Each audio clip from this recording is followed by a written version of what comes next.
You know, in everyday life, sometimes we catch ourselves wondering, where the hell did all the money go? Right? Your wallet feels empty. The job market's looking bleak. Businesses are shutting down left and right. But does money actually just vanish? Or is it sitting somewhere quiet, just waiting to wake up and start moving again? The truth is, money flow in the economy is a lot like blood in your body. When it's circulating freely, it keeps every part alive and thriving. But when it gets blocked, the whole system starts to shut down. This isn't just about consumers or investors, it's the heartbeat of the entire macroeconomy. And here in the US, where real estate isn't just a place to live, but one of the biggest ways people park their money and build wealth, money flow shows its power even more clearly. When the housing market's booming, it's like the economy's getting a shot of pure oxygen. But when it freezes up, everything grinds to a halt, and the ripple effects hit every corner of life. So, where exactly is the money hiding right now? How does this whole money flow thing really work? And why can something as immobile as real estate end up controlling the pulse of the entire economy? Stick with me, because what we're about to uncover might just change how you see everything. Welcome to the channel, where uncomfortable truths are quietly examined. You know, one of the most mind-blowing things about money is that it doesn't just sit there, it moves. And when it moves fast enough, it can create way more wealth than you might think. Think about it like this. Money in the economy is a lot like blood flowing through your veins. When it's circulating quickly, it nourishes everything. Jobs, businesses, growth. But here's the magic part. The same dollar can get spent over and over again, creating multiple dollars of economic value along the way. Economists call this the velocity of money. It's basically how many times a single dollar changes hands in a year. And that velocity? It multiplies the impact of the total money supply on GDP. Right now, in the US, the velocity of M2, that broader measure of money, is hovering around 1.4 times per quarter. That means, on average, each dollar gets used about 1.4 times in 3 months. To buy goods and services, back in the late 1990s, it was over 2. Money was flying around. But during tough times like the pandemic low, it dropped below 1.2. The point is, $2 even with a money supply of over $22 trillion. If velocity is low, growth feels sluggish. But when it picks up, boom, the economy surges. Let me give you a simple, real-life example. Suppose you spend $100 on a new pair of sneakers from a local store. That $100 goes to the store owner. They use it to pay part of their employee's salary. The employee then spends that money on groceries. The grocery store pays their supplier, and so on. In a healthy economy, that original $100 could ripple through and contribute to hundreds of dollars in total activity over the course of a year. It's not duplication. It's creation of real value at every step. Wages paid, products made, services delivered, all adding up to GDP. The small lesson here, your everyday spending isn't just consumption. It's fuel for the economic engine. When we all keep money moving, instead of hoarding it out of fear, we help keep the whole system alive and growing. Pretty powerful, right? But to really see this in action, let's follow a bigger amount through the American economy. Like a typical home mortgage. That's coming up next. You know, to really bring this magic to life, let's follow a real American story. Imagine a typical family, let's call them the Johnsons, deciding to buy their first home in a suburb outside Chicago. The house costs around $400,000. which is pretty close to the national median these days. They put down $60,000, that's about 15%, right in line with what many buyers are doing right now. And they take out a $340,000 mortgage from their bank. We'll keep the numbers round for simplicity, but this mirrors a real scenario. Here's where it gets fascinating. The bank doesn't pull that $340,000 out of some dusty vault.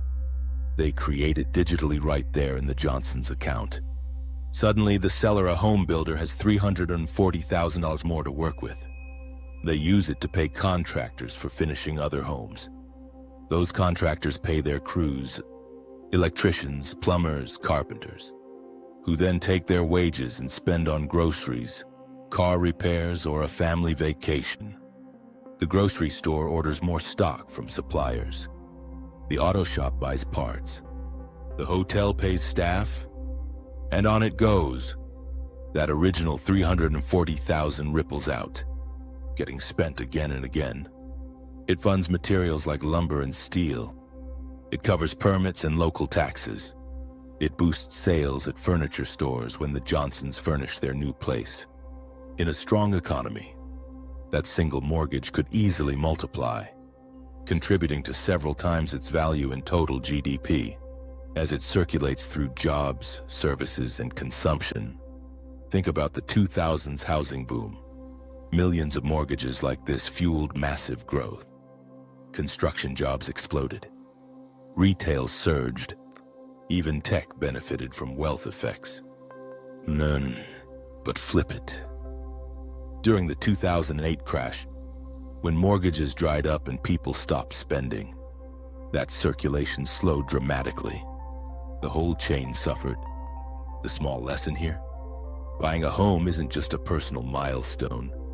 It's injecting fuel into the economic bloodstream. Your mortgage doesn't disappear. It transforms, creating real value for countless others along the way. But this story also has two sides. What we see personally versus the bigger system. Why does your wallet feel the pinch, while the overall economy keeps chugging? That's what we'll unpack next. You know, here's something that trips a lot of us up. We feel the pinch in our own wallets. Groceries costing more, gas prices fluctuating, maybe skipping that extra coffee run. And it seems like money is just evaporated. But zoom out to the big picture, the entire US economy, and things look different.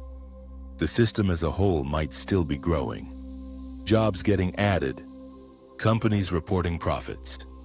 So why this disconnect? It's the difference between the micro view, your personal money flow, and the macro view, the vast interconnected economic machine. On the micro level, you're dealing with your paycheck, bills, savings or lack thereof. When inflation bites or uncertainty hits, you pull back, hold on to cash, delay big purchases. That feels like money disappearing from your life. But macro, that same dollar you didn't spend might be sitting in your bank, which lends it out to someone else. A business expanding, another family buying a car, or it's in the stock market, fueling company growth. The total money supply over $21 trillion in M2 right now doesn't vanish. It just slows down or shifts paths. A classic real-life example. During the early pandemic years, many Americans stockpiled cash. Savings rates skyrocketed. Velocity of money, the speed it circulates, plummeted to historic lows. Personally, it felt scary. Money gone into savings accounts. But from the macro side, that cash helped stabilize banks.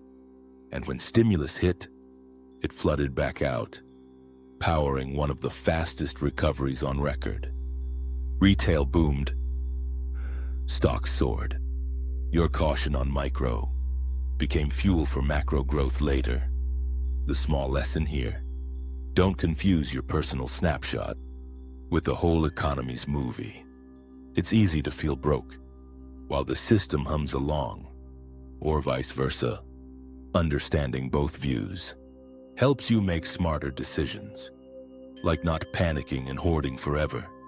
But speaking of how money actually enters the system in the first place, as most people are shocked to learn it's not just printed and handed out. Banks play a surprising role, creating money out of thin air, legally. Let's dive into that truth next. This is where a lot of people get that "wait, what" moment. Because most of us assume banks work like a giant safe.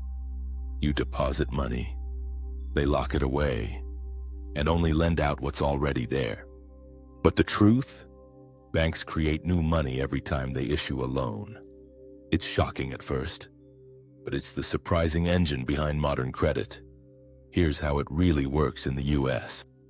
When the Johnsons from our earlier example get approved for that $340,000 mortgage, the bank doesn't transfer cash from another customer's account or dip into a vault full of bills.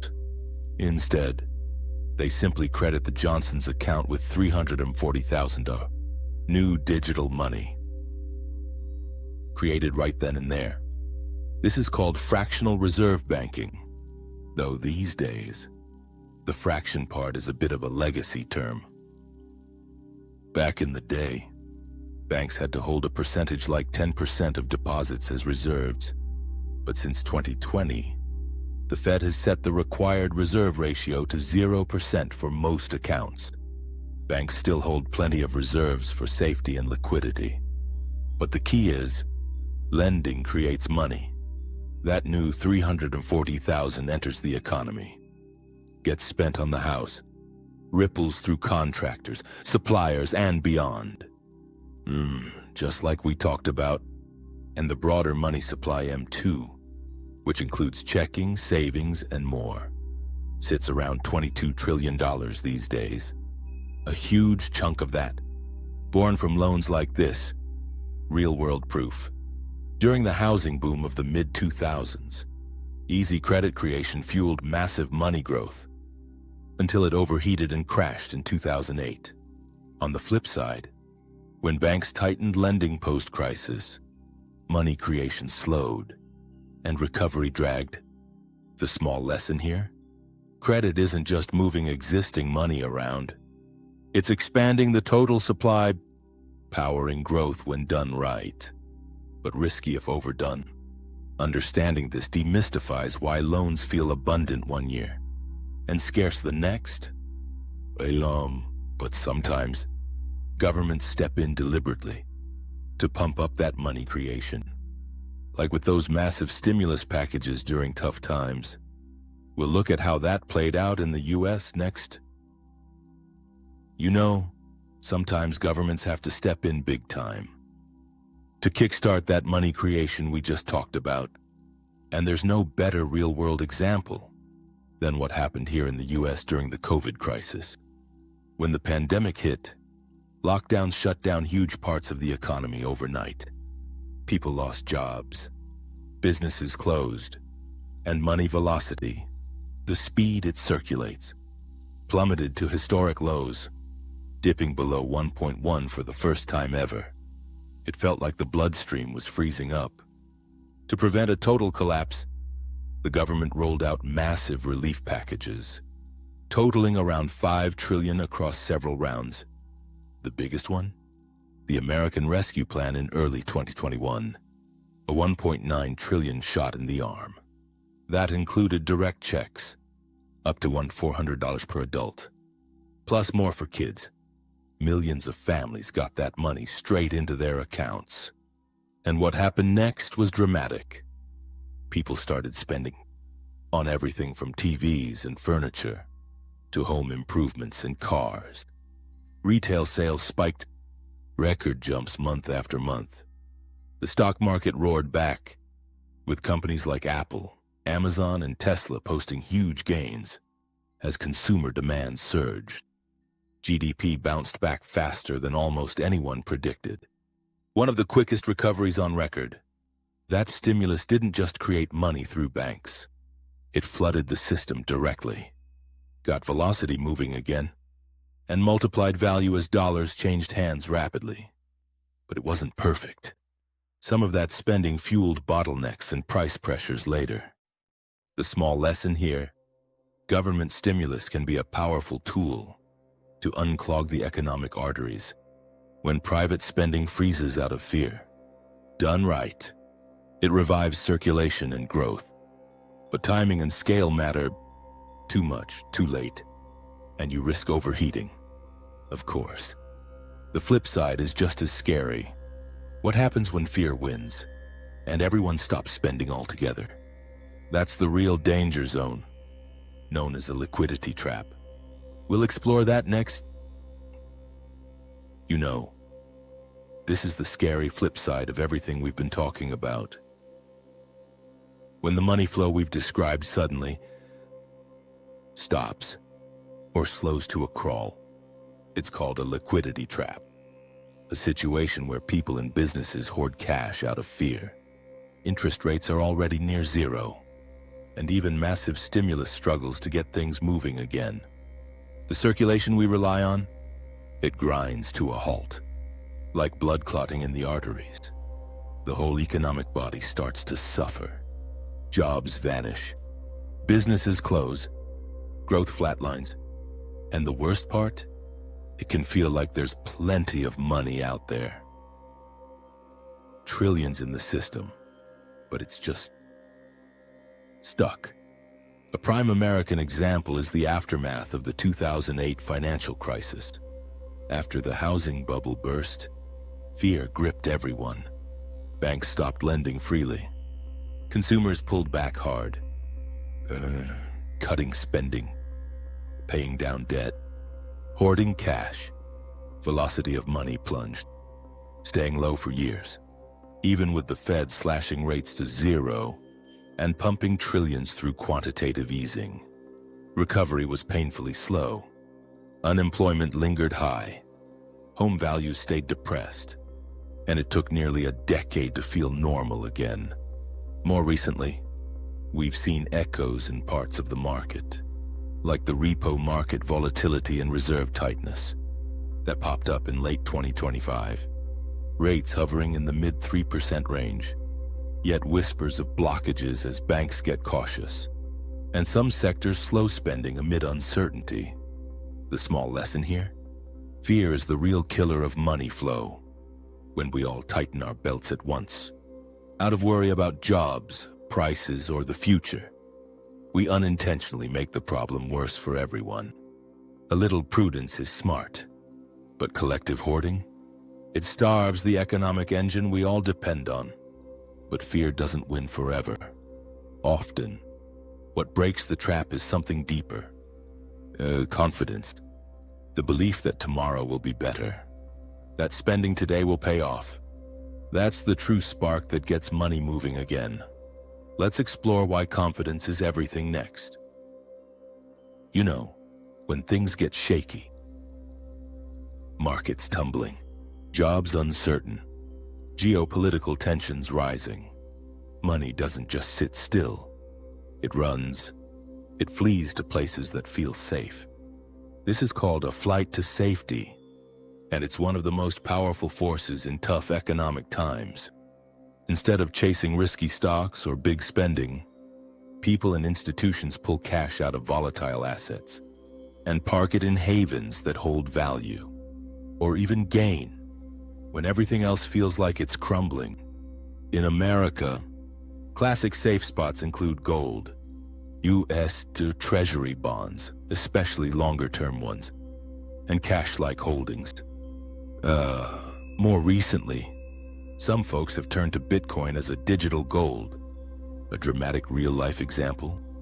Look at recent months, with uncertainty swirling around interest rates, inflation lingering, and global risks. Gold prices have surged to record highs, topping $4,500 an ounce in late 2025, up over 70% for the year.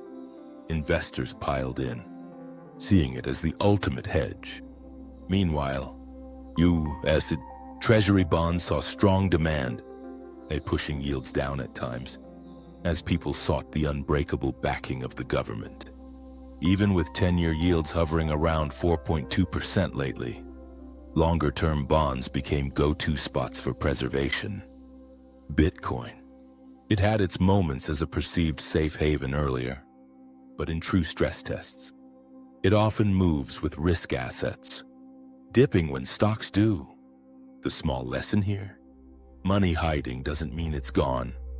It's just changing form, protecting itself until conditions feel safer. Smart investors recognize these shifts and diversify across havens, not putting all eggs in one basket. Because when fear eases, that parked money flows back out, often sparking the next boom. But what really breaks these hiding spells? It's not just policy or events. It's something deeper. Confidence. The belief that spending and investing today will pay off tomorrow. That's the true engine that gets the whole flow roaring again. We'll dive into why confidence is everything next. You know, if we've learned one thing from all this, it's that confidence is the real heartbeat of money flow, not the total amount of dollars out there. We've got over 22 trillion in M2 circulating. Not even low interest rates or big stimulus checks. It's the shared belief that spending today, investing today, borrowing today, will lead to a better tomorrow. When confidence is high, people spend freely, businesses hire and expand, banks lend eagerly. And that velocity we talked about, it picks up, multiplies value, keeps the economic blood pumping strong. But when it cracks, everything freezes, even with trillions available. A perfect real-life gauge is the University of Michigan Consumer Sentiment Index. Back in the boom years, it often hovered above 90 or even 100. People felt optimistic. Spending surged. Post-2008 crash, it plunged into the 50s and 60s for years, mirroring slow recovery and hoarding. More recently, in late 2025, it's been stuck around the low 50s, one of the lowest stretches in decades, reflecting worries over prices, jobs, and uncertainty. And look what happens. Velocity stays sluggish. Growth feels uneven. Money hides in safe spots like treasuries or gold. The small lesson here? Confidence isn't fluffy psychology. It's the invisible engine. As individuals, we can nurture it, focus on long-term plans, diversify wisely, avoid panic selling or endless hoarding. Because when enough of us believe in forward motion, the whole flow restarts.